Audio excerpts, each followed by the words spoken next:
మహిమ కలుగునుగాక. ఈ దినం దేవుని వాక్యం, మీరు దిగులు పడకుడి, ధైర్యము విడువకుడి. ఈ యొక్క మాటలను ఆ యొక్క యూదా రాజు అయినటువంటి హిజ్కియా తన యొక్క జనులతో మాట్లాడుతున్నాడు.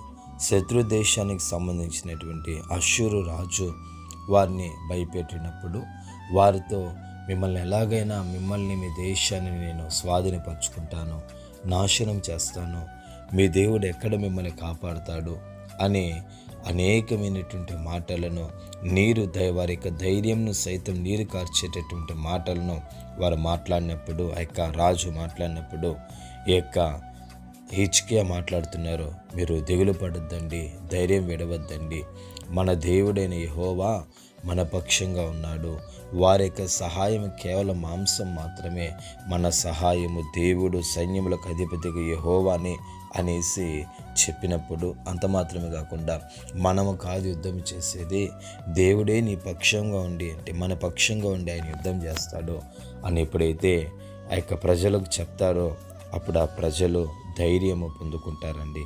కాబట్టి గమనించండి, నీ శత్రువు నీకంటే బలవంతుడు కావచ్చు.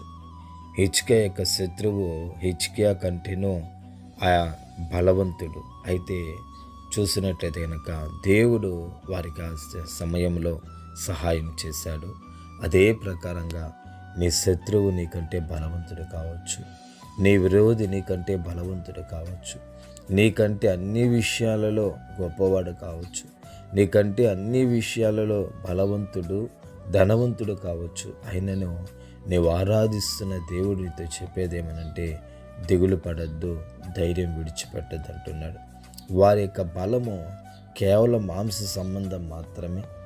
అయితే వారు రథములను గూర్చి, గుర్రములను గూర్చి వారు అతిశయపడుతుంటారేమో కానీ, నీవైతే దేవాతి దేవుడు, రాజులకు రాజు, ప్రభువులకు ప్రభు అయినటువంటి యేసుక్రీస్తును గురించి నీవు అతిశయపడవలసిన సమయం వచ్చిందండి. కాబట్టి గమనించండి ప్రేమైన దేవుని జనాంగమా, వారి బలము కేవలం మాంస సంబంధమే. వారి యొక్క బలము కేవలం తృణీకరింపబడింది. వారి యొక్క బలము కొంతకాలం మాత్రమే ఉంటుంది. అయితే నీ బలము ఒక దినంతో 2 దినాలతో అంతమైపోయేది కాదండి. యుగ యుగములో నిలిచేది నీ బలము. ఆ బలమే యేసు. కాబట్టి ఆ యొక్క విరోధి యొక్క బలాన్ని, శత్రువు యొక్క బలాన్ని చూచి నువ్వు భయపడకో. ఎందుకనంటే నీవు ఆరాధిస్తున్న దేవుని యొక్క బలం ఎదుట అవన్నీ కూడా తృణీకరింపబడినవి. నీవు ఆరాధిస్తున్న దేవుని యొక్క బలము, శక్తి ఎదుట అవన్నీ ఎన్నిక లేనటువంటివి. కాబట్టి దిగులు పడక, భయపడక, ధైర్యం విడువక ఆయన వైపు చూడు. నిశ్చయముగా యుద్ధము యెహోవాదే, విజయము కూడా యెహోవాదే. అంతేగాని శత్రువుకు ఎన్నటికీ కూడా ఆయన విజయం అనుగ్రహించే దేవుడు కాదు. యుద్ధము యెహోవాదే, విజయము కూడా యెహోవాదే. పోరాడేది దేవుడే, యుద్ధము చేసేది దేవుడే, విజయాన్ని సాధించి పెట్టేది కూడా దేవుడే. కాబట్టి ఇందులో నీ యొక్క ఎటువంటి ఇది లేదు, నీ శక్తి లేదు, నీ బలము లేదు, నీ యొక్క పరాక్రమం లేదు, కానీ కేవలము దేవుని యొక్క పరాక్రమం మాత్రమే నీకు విజయాన్ని తీసుకుని వచ్చి పెడుతుంది. కేవలం దేవుని యొక్క బలము మాత్రమే నీకు విజయాన్ని తీసుకుని వచ్చి పెడుతుంది. కాబట్టి గమనించండి, పోరాడేది నీవు కాదు, కానీ దేవాతి దేవుడే పోరాడతాడు. పోరాడేది నీవు కాదు, దేవుడే నీ పక్షముగా ఉండి శత్రువుతో పోరాడతాడు. కాబట్టి నువ్వు దిగులు పడక, భయపడక, ధైర్యం విడిచిపెట్టక మౌనంగా ఆయన వైపు చూడు. నువ్వు చేయవలసిందంతా ప్రార్థన మాత్రమే. దేవా, ఎలాగైనా నా శత్రువుతో యుద్ధం చేయండి. తండ్రి, ఎలాగైనా నా విరోధితో మీరు యుద్ధం చేసి నాకు జయాన్ని అనుగ్రహించండి. నా విరోధి అనేకమైన మాటలు మాట్లాడుచున్నాడు. నా శత్రువు నన్ను బలహీనపరుస్తున్నాడు. నా యొక్క శత్రువు నన్ను మాటి మాటికి నీరుగారుస్తున్నాడు. నా శత్రువు నన్ను మాటి మాటికి బలహీనపరుస్తున్నాడు.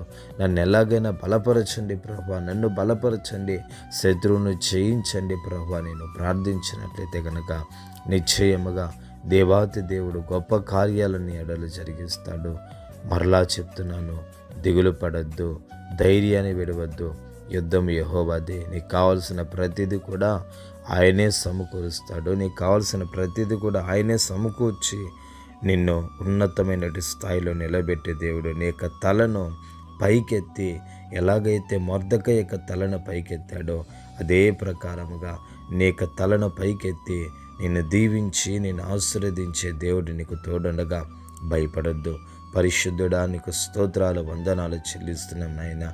దిగులు పడకుండా, ధైర్యం విడవకుండా ఉండే కృపను మాకు మీరు అనుగ్రహించి సహాయం చేసి బలపరచవలసిందిగా యేసు నామంలో అడిగి పొందుకొని ఉన్నాము పవిత్ర తండ్రి.